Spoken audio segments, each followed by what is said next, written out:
So, Beth and Stephanie. All right, do you want to get things started for us, Stephanie? Sure. Okay. The sit-ins are a significant event when we look back in history from today. How significant were the Winston-Salem and Greensboro sit-ins on campus at the time? Would you say that again? I said earlier I have a hard time hearing all of the questions. The sit-ins are a significant event when we look back in history from today. Yeah. How significant were the Winston-Salem and Greensboro sit-ins on campus at the time? Yes. I realize when I talk about history, I'm talking about long ago history for you. And I may be telling you things you already know because you've read about that period. But I'll try to create what the mood was like at that time as best I can. You probably know concerning the sit-ins that there had been an earlier sit-in in Greensboro, right nearby. That was the first pioneer sit-in, you might say. And you may know that in Greensboro, a civil rights museum has been put into the building where those sit-ins took place. In 1960, a group of Winston-Salem students and a group of Wake Forest students decided to go down and have the same kind of sit-in downtown in Winston-Salem. It was remarkable for a number of reasons. One is Winston-Salem students and Wake Forest students did not know each other. There was no mingling between the two campuses at all.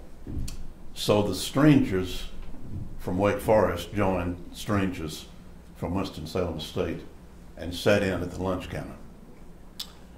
The group of students from Wake Forest, I think, were not organized in any special way. I think the word came out that there was going to be a sit-in and maybe a few students would like to go down and participate. It was a fairly daring thing to do because they didn't know what the community would think. They didn't know what their peers would think. It was an extremely interesting group of students. I knew them. And one of the leaders of the students was a very unexpected participant in one sense. He was a boy from Atlanta. He was a fraternity man. He had many of the characteristics that you don't think of as being liberal, so to speak. But he had a kind of strong conscience about segregation and integration. And he is the person, I think, out of all that group who has been a kind of spokesman for that group ever since. He became a Baptist minister, by the way, and led in that kind of activity all across the country. But they did go down and they sat in, and as you may know, they were arrested and taken by the police into prison, so to speak. They were released fairly quickly when some members of the Wake Forest staff and faculty went down to help. And they had no further consequence from the law. The law was willing to look upon this as being maybe something that should not have happened, but it did happen, and it was not all that serious. And so they came back to the campus, and they became, I think, a kind of a cadre of students who saw that certain changes in civil rights had to take place. I don't know what other students felt about them. I think in any student body, like the student body now, maybe like the people in this room, you will find people who don't want to change things, who are conservative, and who don't want to take risks. And you find a few other people who do want to take risks, even if it means losing your popularity. And then you find many people who are on the sidelines and don't think much about it one way or the other. So one of the questions I saw on Kara's list was, how did these students' peers react to what they did? I don't know. I suspect if you had gone to any dormitory the night after that happened, you would have had all points of view. But they won. They won the battle. Whatever the opposition might have wanted, they won. Thank you. Will and Daniel, do you want to take up with the next events that followed the sit-in? Sure. Okay. So, the sit-ins seemed to spark interest to integrate the campus. But were there any efforts prior to the sit-ins that that pushed for integration on campus? Well, there was a lot of ferment at that time in the nation. You may know that some of the other southern states had far more dangerous experiences than North Carolina had. There was a story of what happened at Little Rock, Arkansas. You may or may not have read about that. There was a story of what had happened at the University of Mississippi. So there were instances all across the South. There were the dangers in Birmingham, the death of the children. So I think if you go back to 1960, and people were reading the newspapers, as they were then more perhaps than now, if you go back to that time, the newspapers were filled with violence and difficulty and problems all over the South in particular. North Carolina has always been a fairly neutral state with regard to what we might think of as the old Confederacy. In North Carolina, there was very little of what was called massive resistance.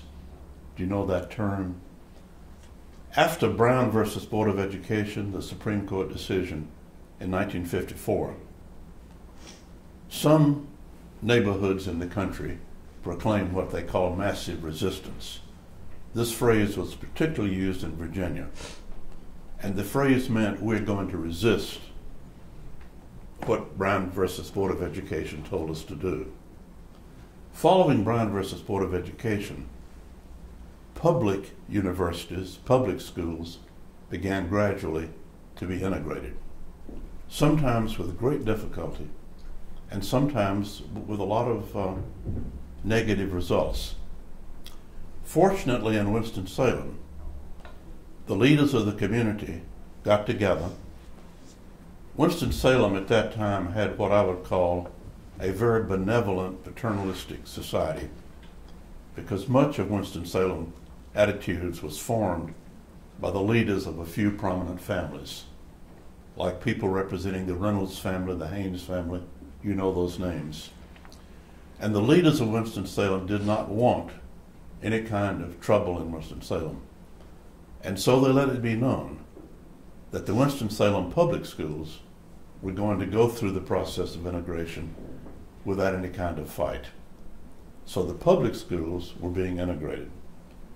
Individual problems occurred, of course, but Winston-Salem got through that fairly well. Well, to go back to your question, I've left the question, I'm afraid.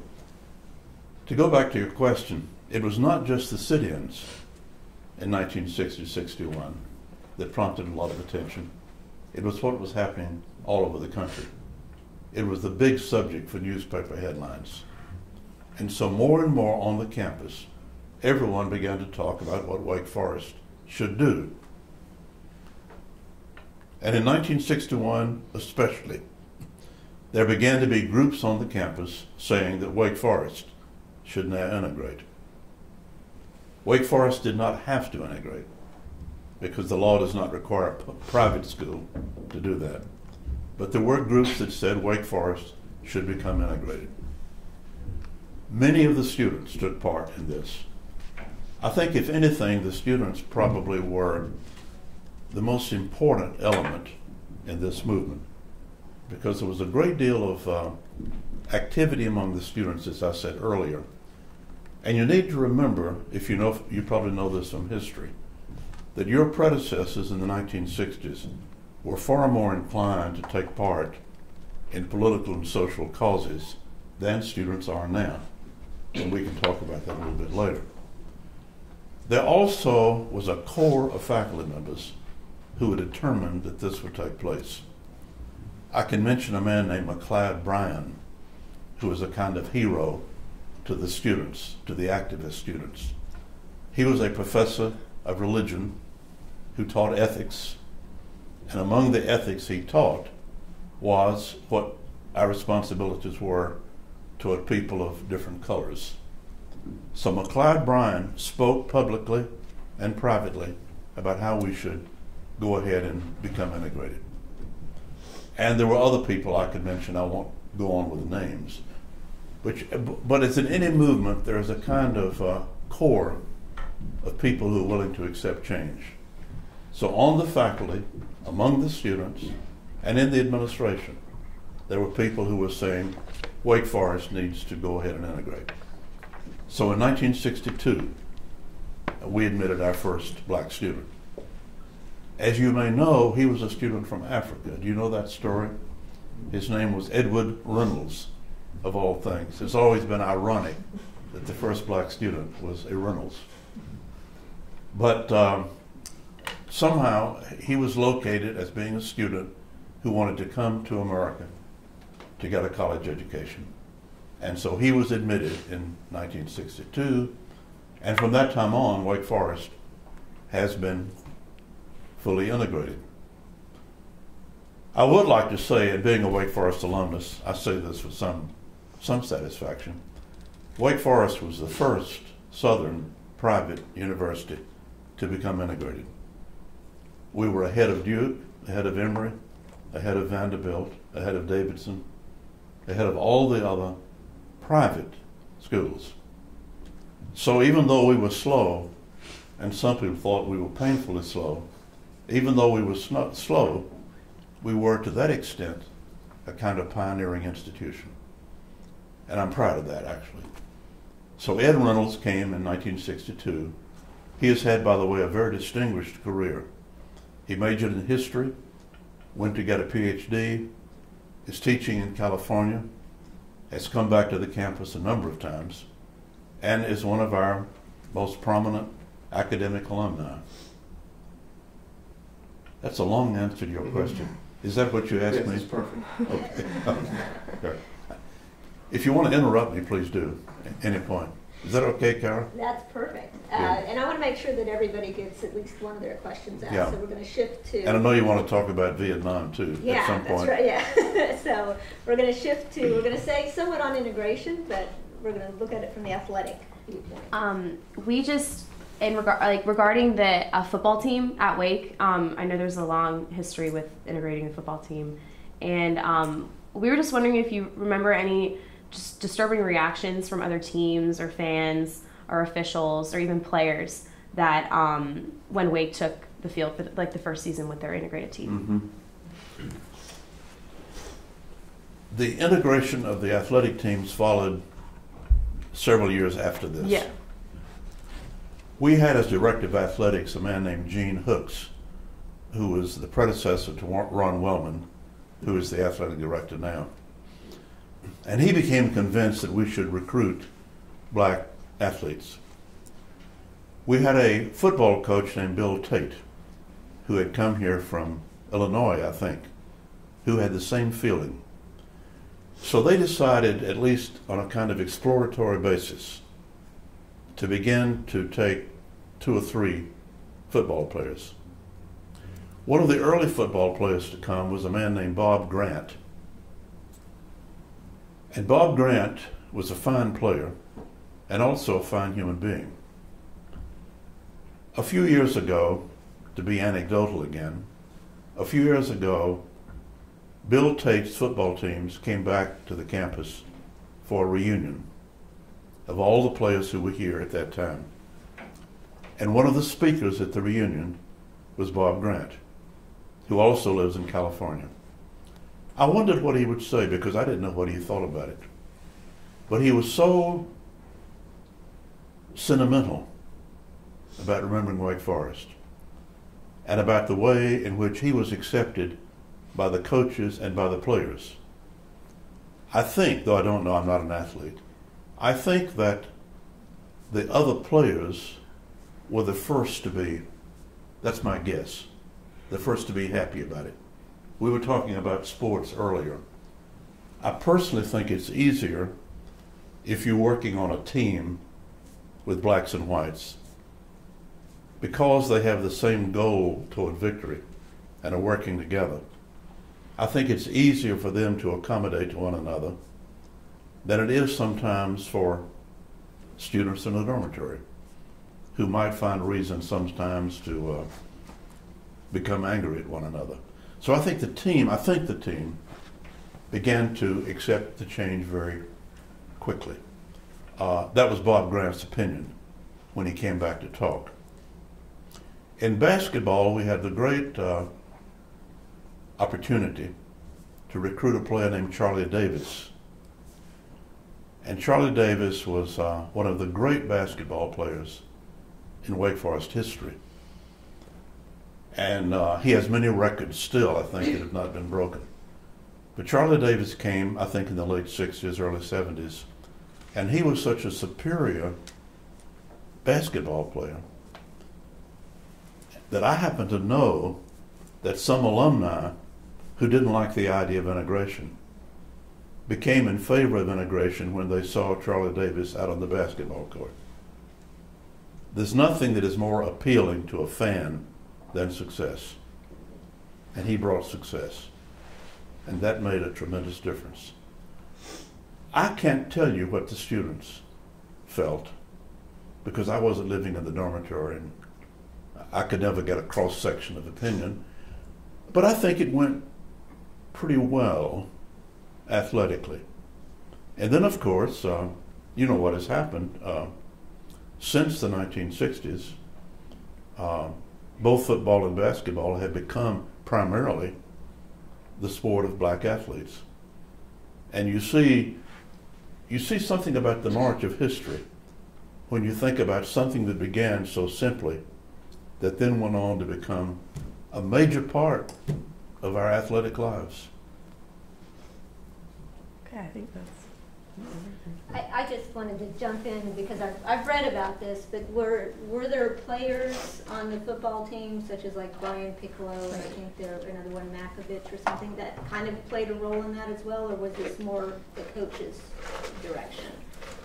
I think the reputation of Brian Piccolo had more to do than with his actually being involved. Have you all seen Brian's Song, the movie, which has a relationship between Brian Piccolo and, what was the name of the player? Yes.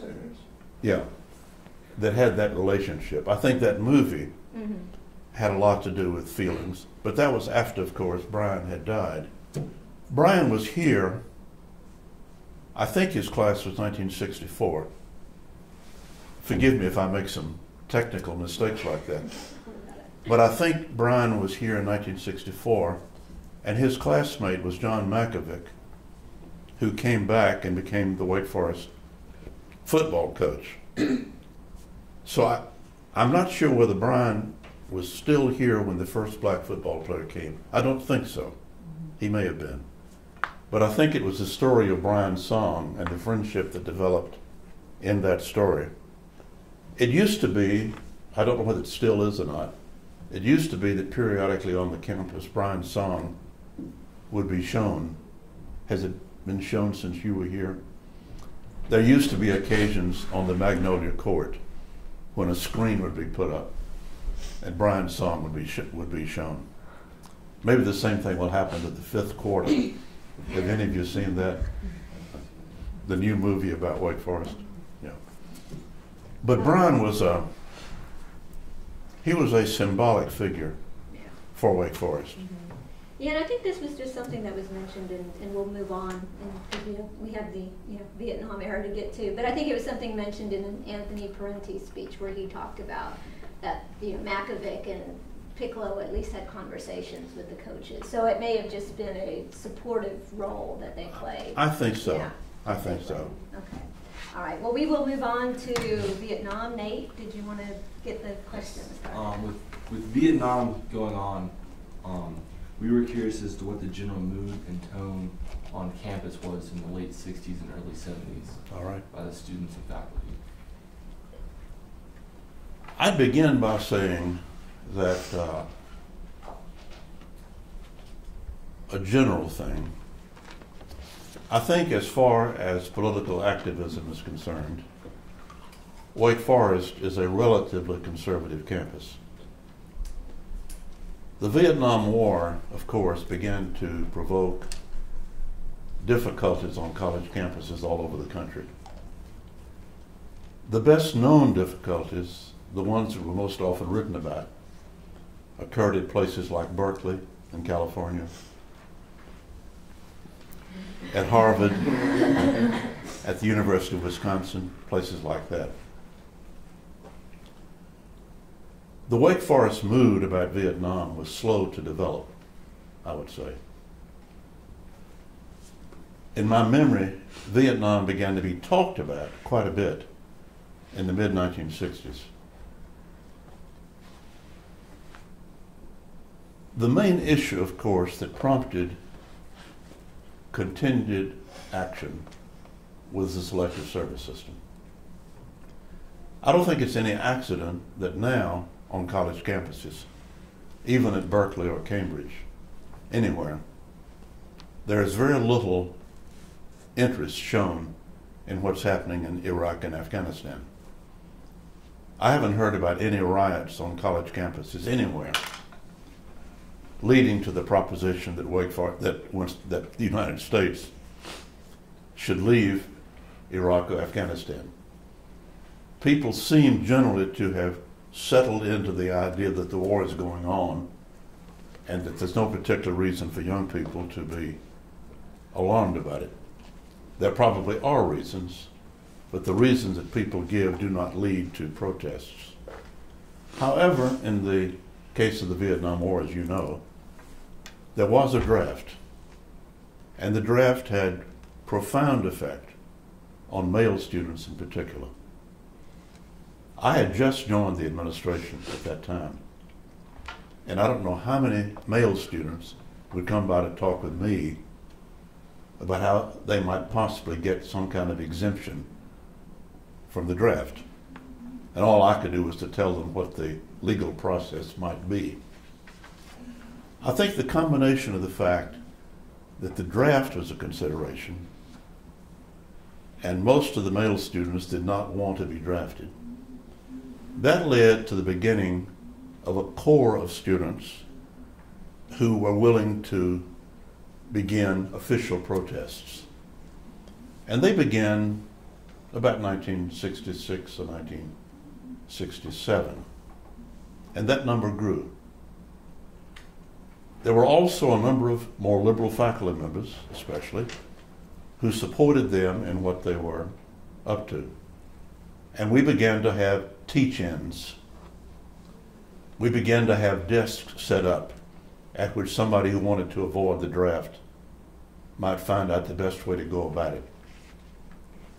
We began to have lectures coming in from all over the country, so that a mood was beginning to be created which inevitably led to something significant happening at Wake Forest. But for a period of several years, things moved along. I might tell you, for example, I forgot this earlier, that one of the important features of life in the 1960s was that Martin Luther King came here to speak. That had more to do with the civil rights movement, but Martin Luther King also became an outspoken opponent of the Vietnam War. So year by year, things began to mount. Crosses were planted on the campus to commemorate the dead in Vietnam. There were mild gatherings of students, sometimes down at the post office in Winston-Salem. There was a time when the vice president, Spiro Agnew, came to town, and people went down to the post office to protest. Things came to a head, you probably know this historically, but things came to a head in the spring of 1970. In the spring, President Nixon ordered American troops into Cambodia, the neighboring country to Vietnam. But more significantly, 4 students were killed at Kent State. Do you all know about that? In Ohio.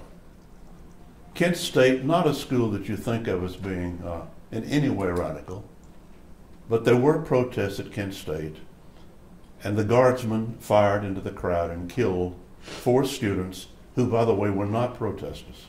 They were there. And that pretty much inflamed campuses all over the country, that fellow students had been killed.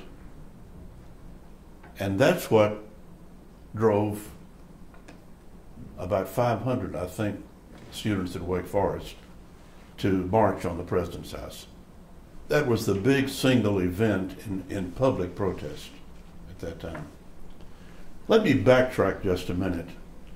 I don't know how many of you have parents who were in college in the 60s, maybe grandparents who were in college in the 60s.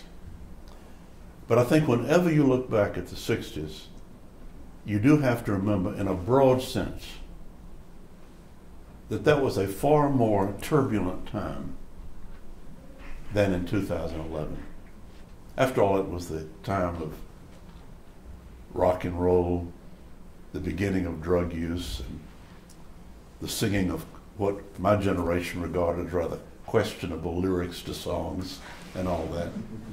It was a time when students were far more creative about how to exercise their options. Students here formed an experimental college, a whole list of courses that people could take. And there was that kind of activity on the campus. It's a very different mood. And when you have that kind of, I regard the mood of today as being very quiet and accepting, if I may say so. That's not a criticism of your generation, but it's a comment that means that no generation is like any other generation. My generation was the World War II generation, which again was quite different. But anyway, to go back to the story, one night after supper, all these students, right after the Kent State problem, marched on President Scales' house. The president's house was in what is now the old admissions building, Starling Hall. We have a new admissions building, but when you came down, you went to the old admissions building. That was the president's house. And they marched over to the president's house. And the president came out on the lawn, and they handed him a list of demands. 20 or 30 demands. They wanted to do away with the whole old campus structure. They wanted there not to be any police on campus. There was a kind of objection to police at that time. But the big demand was that classes be suspended for the rest of the semester. This, I think, was in early May. So the big demand was that we not have any more classes, that we not have any exams, and we go home. President Scales came out on the lawn. I was standing in the crowd that night. I was not a protester. I was observing. President Scales came out of the lawn and he said, the answer is no. He said, I still remember this, he said, there are many times when I have been proud of Wake Forest students, but tonight is not one of those times. He said, in effect, what does a boycott of classes have to do with the war in Vietnam? How much good is it going to do to your cause if you simply go home and not take exams? So he was very polite. He had been against the war in Vietnam, by the way. But he made a distinction between civil discourse and unacceptable behavior. And he was prepared to let anybody come to the campus to talk about anything. And he was prepared for us to listen to anybody. But you maintain your civility and your politeness, and you go about your business. So that night, there were about 8 or 10 faculty members in the crowd. I was one of them. And we walked back with the students to the pit. And we all sat down at the tables. And I had a little group of students, and other faculty member had another little group of students. And we sat and talked into the night. And we, I think, all of us together with the president, we successfully caused the student to accept the idea that classes were not going to come to the end, that exams were going to be held, and that they should go on about their business, and they did. And there was not any real Vietnam activity after that. What happened in the 60s, in part, in addition to the spirit of the age,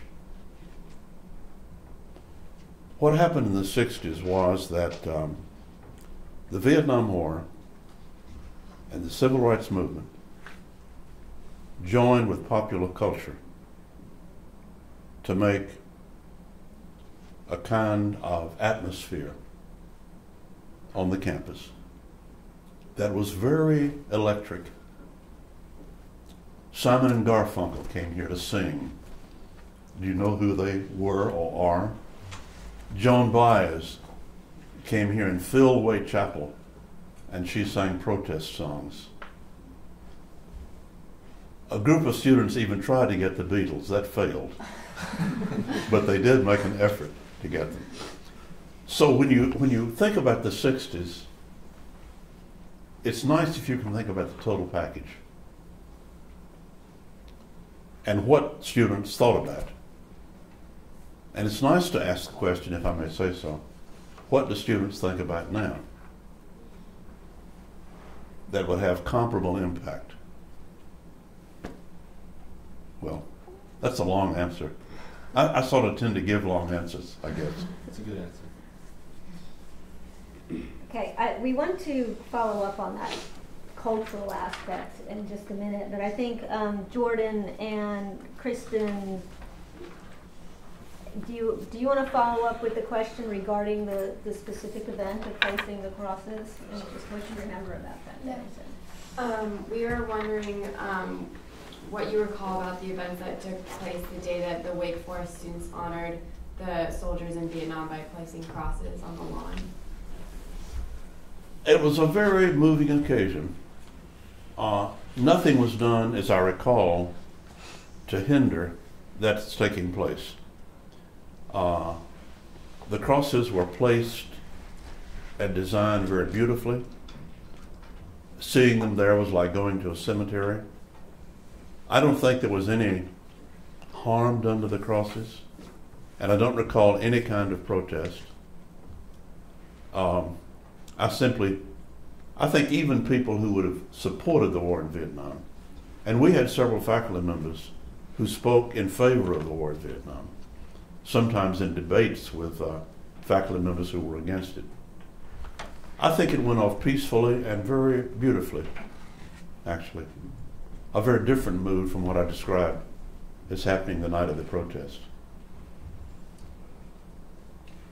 I have a question, and then I promise Ivy will get to yours, but you talk about the difference between the students in the 60s and the students today.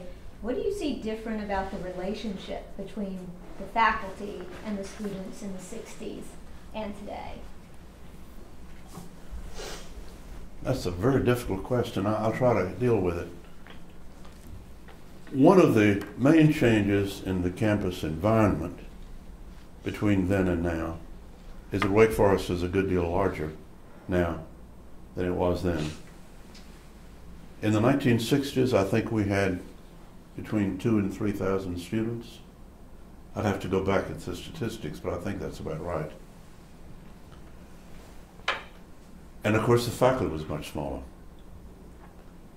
I do think there was a greater degree of intimacy between the students as a whole and the faculty as a whole than there is now. I think each one of you has already developed or will develop a special kind of friendship with some of the faculty members that you have in class. And you may go to a political science class or a biology class or whatever it may be, and you will have maybe even a lifelong friendship with some teacher. And over the time that you're going to be here, you may get to know 10, 15, 20, 25 teachers pretty well. And I hope that happens, because I personally think that the most important mark of a college education is what happens among people. And I think part of what happens among people ought to be what happens between teachers and students. And I hope you will experience that. At that time, I think it was more likely that students knew faculty members generally, whether they had them in class or not. I can go back to my own undergraduate days to give you an example. When the student body was under 2,000, and I knew practically every faculty member on the campus. That was partly because of the intimacy of the old Wake Forest campus. But I think in the 60s, to a certain extent, this was true. You, as a student, you could walk around the campus and see and name and speak to a number of faculty members whom you had not had in class. Faculty members at that time also taught more and did less research. Research was less a part of a faculty member's portfolio than it is now. That's partly because we have moved from being essentially a liberal arts college to being a research university. And when that happens, the responsibilities of a faculty member change. And the faculty member now spends more time in the library or at the computer or at home than was the case in the 1960s, when most faculty members spent most of their time on the campus. And there was a kind of intermingling between the students and the teachers. So I think that is one thing that has changed. I think it is, I think the older atmosphere ought to be encouraged wherever possible. And I do think that you should get to know faculty and faculty should get to know you. Is that an answer, Yes. Karen? I think that's one difference. Mm-hmm. Yes. For example, that night, I was teaching one class at that time because I was already in the administration. But when I went back to the cafeteria that night after the protest, the students I talked with and I knew each other. And that makes a difference. The president knew the students, many of whom he had dealt with on a personal basis. But then the administration was much smaller at that time. So the campus had changed, for better or worse. I should mention also that at that time in the 60s, Old Gold and Black was extremely inclined to be an investigative newspaper. Almost every edition of, if you were in the administration, you woke up every Friday morning wondering what Old Gold and Black was going to say. They had a kind of wide open policy of investigating everything. I think Old Gold and Black is much more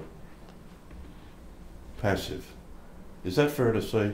If any of you are working for Old Gold and Black. You worked for Old Gold and Black, didn't you? Beg pardon? Did you work for Old Gold and Black Yeah. when you were a student? Yeah, when I was a student. Was it the same as it was in the 60s and 70s? Yeah, it was. It continued that way, I think, until maybe the 80s or 90s. All of this is reflective of the mood of the country. I bet this same kind of conversation could take place on almost any college campus in the country. I have a good friend who went back to Berkeley last year, and she said she couldn't believe how tame Berkeley is now. So maybe it is. And you in here would differ on whether that's good or bad.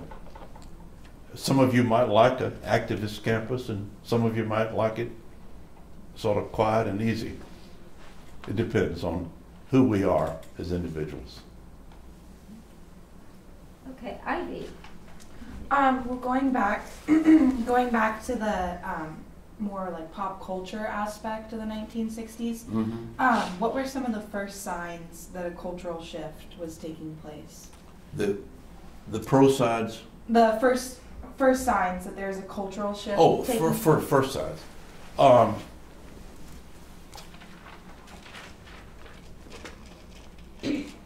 I think it had to do with something I alluded to a little while ago. We had a very creative student union at that time,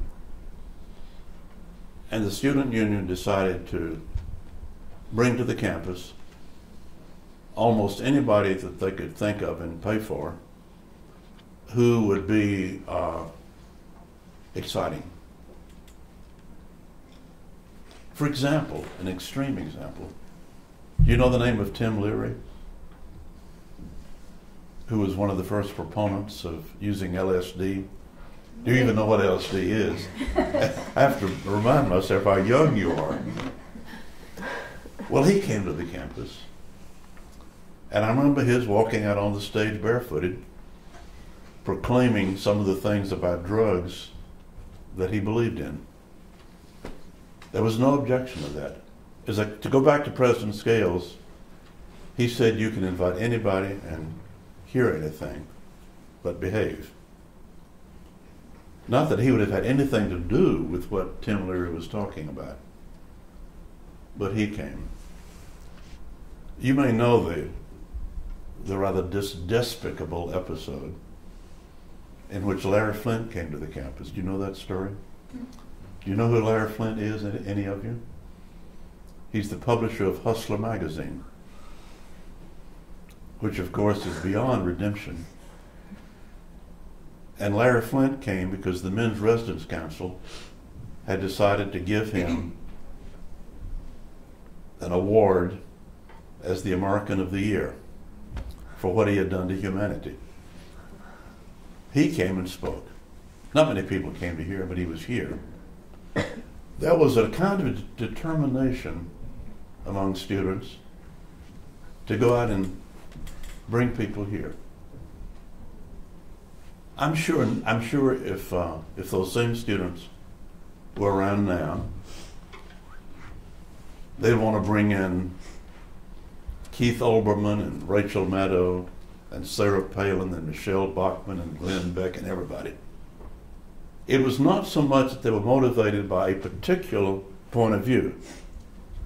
They were motivated by a point of view that said, we want to be in the stream of what's happening, and we want to hear what people are saying, however much we dislike them, or however much we disagree with them. And I think, going back to your question, that's sort of what was happening. And that was when they brought in all these performers. Dionne Warwick was here. Duke Ellington was here. I keep mentioning names that you may not know, but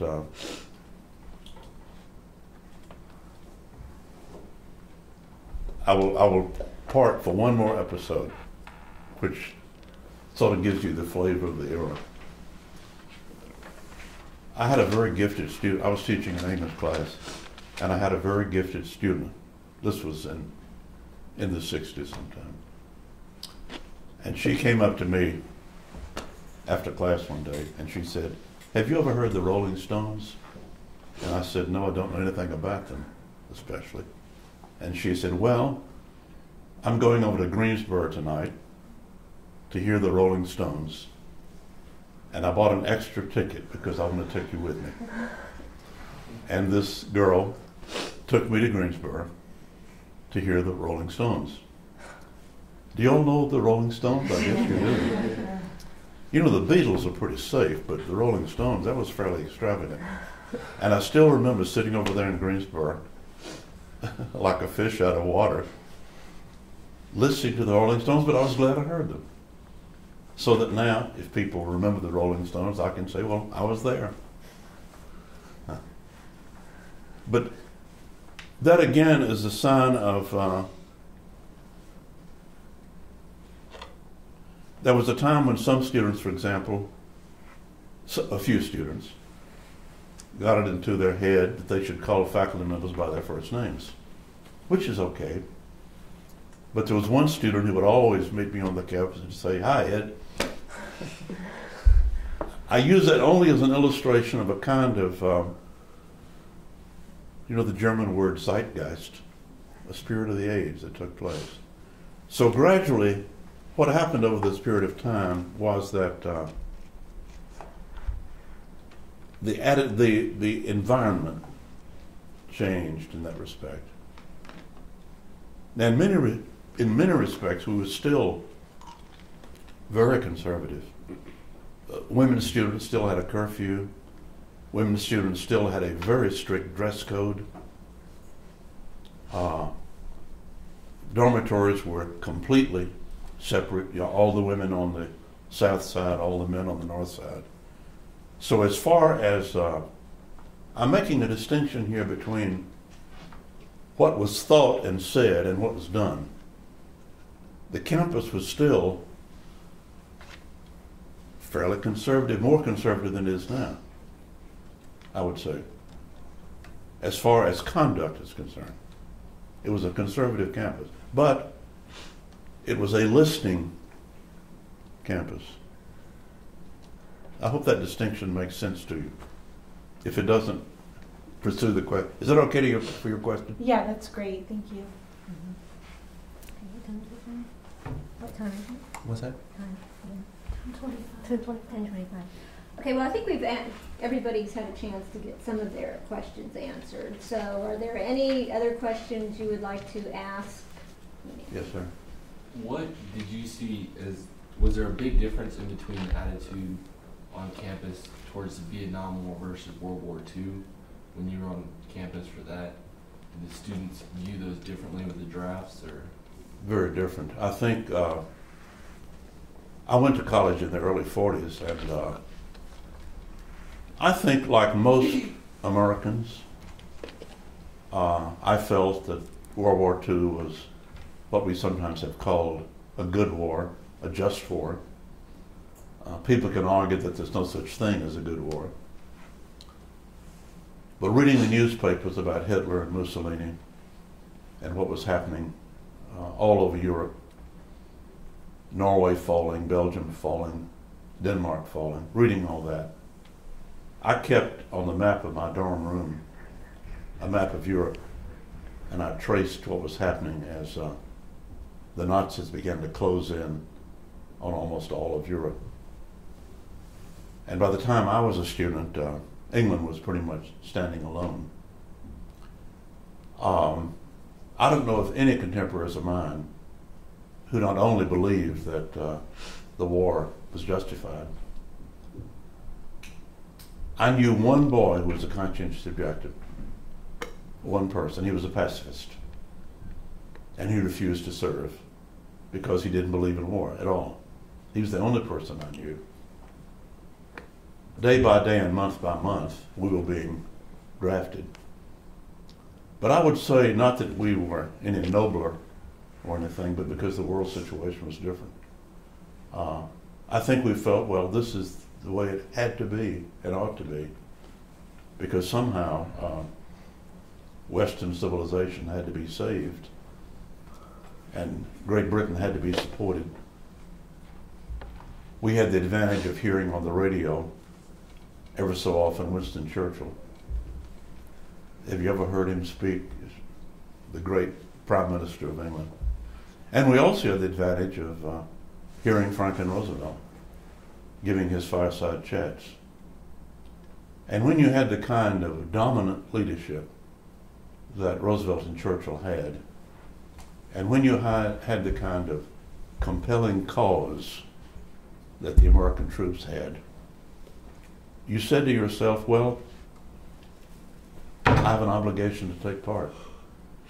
And we did. I don't mean to say that we were finer than anybody else, but the circumstances are so different.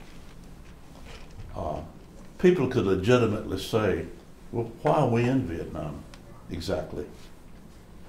And people can say now, why are we in Afghanistan exactly? But no one really asked, why are we going to Europe, I think. I hope that's true. I don't want to overpraise my generation, but that's the way it was, I think. Anyone else? And by the way, there was no period in college history that I'm familiar with that was any better than the late 40s and early 50s when the war was over and people came back. Quite a campus. Quite a campus. Excuse me. I'm very sentimental, you can tell. Is there anything we haven't asked you, or any favorite stories you have about Wake that you would like to tell in closing? I've told you a lot of more stories than I intended to. No, I don't think so particularly. How I'd be- about the dancing one? I'd be glad for anybody to ask anything on his mind if you like, even if it has nothing to do with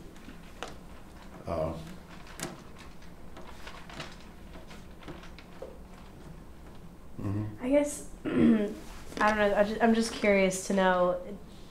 Does it kind of upset you that the student teacher or the student faculty relationship isn't as strong as it used to be? Like, is there any? I mean, because you said how strong it used to be, and now it's the relationship between students and faculty. Yeah. Does it kind of upset you how there's not really? It's not the same way that it used to be. In a way, yeah. I'm basing what I've said on my own experience. When I was in World War II, for example, members of the faculty would send me postcards or send me copies of Old Gold and Black. And I always appreciated that. And I always felt that Wake Forest was a kind of second home at that time. I don't think that situation is likely to return because of the way in which we have grown quite a bit. I think a lot depends on whether you view the college experience as a kind of total collaborative experience among staff, faculty, and students, at which you become a community, almost like a small town community, or whether you view college as being primarily an avenue toward two things: a degree and post-degree success. And I think college has become, more than it once was, seen as a kind of gateway to after college. Let me get an education, people will say, so that when I graduate, I can be ready to go somewhere and get a job and do something. I think that is an attitude that has developed in American higher education, partly because there's greater anxiety about that than maybe used to be the case. If you graduate from college in a growing economy, you're not worried. I didn't think very much about what I would do. I just wanted to enjoy college while I had it. And I think the secret about college is to enjoy every day of it while you have it. I think they are incomparable years. I'm very pro-college. Is to enjoy every day while you have it and make it one of your missions to get out of it everything you can get. Not necessarily the course that will get you a job, but the experiences that will make you a happy and vibrant human being. And I think if you look at college that way, you can find and recapture what is really best about college. But each person can do that on her own, really, if she wants to. And I think it means sort of being alive. And I'll stress that word, to be alive to experience. That's not a very good answer. I mean, I was just curious. To the extent that you can create what I've been talking about, you can. You can do it here right now. In Wake Forest, we pride ourselves at Wake Forest, and I think this is justified. We like to have the atmosphere of a college in the old-fashioned sense, and we like to have the resources of a university. So you have, let's say in North Carolina, you have a great college like Davidson, which is very much like what Wake Forest used to be. And you have great universities like Duke and Carolina. And you sort of have Wake Forest there in between that's looking both ways. And what you need to learn to do is to look both ways. But look this way and that way. And if you do that, you can come out of it all with a true collegiate experience that people of my generation had. But at the same time, come out with a kind of whole education that Wake Forest now tries to provide. This program that Kara's in, the documentary film program, is something that we would never have thought of even 10 years ago. It's a new development. And you need to take advantage of that and learn from it. Okay. Well, thank you so much. Really appreciate you. Nice to see all of you all. Hope I'll see you again. Now we know where to find you in that library. So now I know where to find you too, in the library. Yeah, that's right. I've been a little didactic this morning, Oh, you remember? but I hope it's mostly historical. Yes. Fun. Oh, yeah, I forgot I had, We oh, want to unleash you. So yeah, I forgot I had it. I might have tripped.